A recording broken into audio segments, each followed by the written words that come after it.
The Book of Baruch is a whisper of hope in a time of despair. It speaks to us from a period of profound loss and displacement, the Babylonian exile.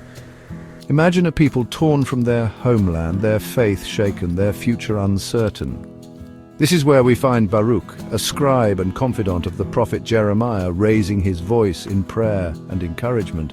Baruch doesn't shy away from the pain of his people.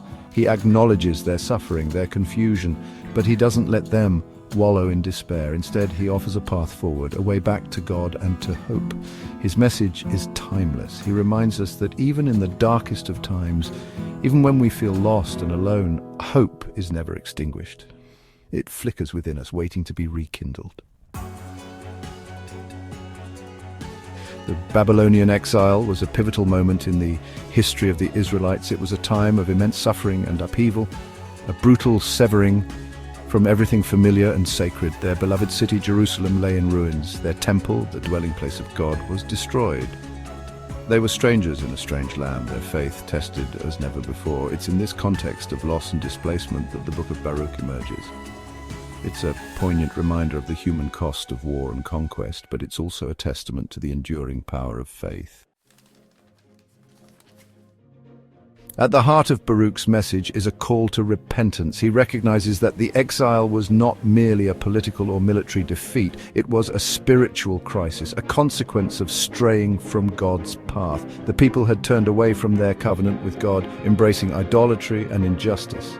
Baruch doesn't mince words in his indictment of their sins, but his tone is not one of condemnation.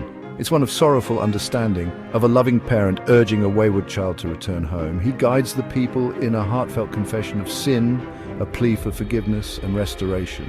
This act of repentance, he stresses, is the first step towards healing and renewal.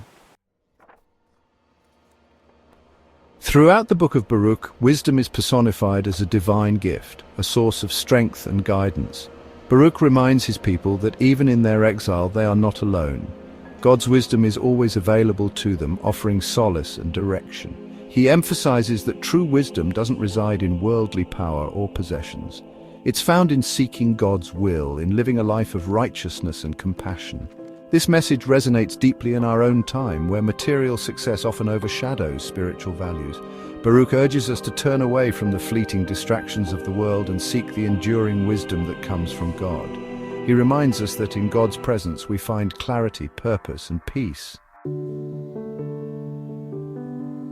In a particularly moving passage, Baruch personifies Jerusalem as a grieving mother longing for her scattered children. She weeps for their suffering, yet she doesn't give in to despair. Instead, she calls out to them, urging them to take courage, to hold on to hope.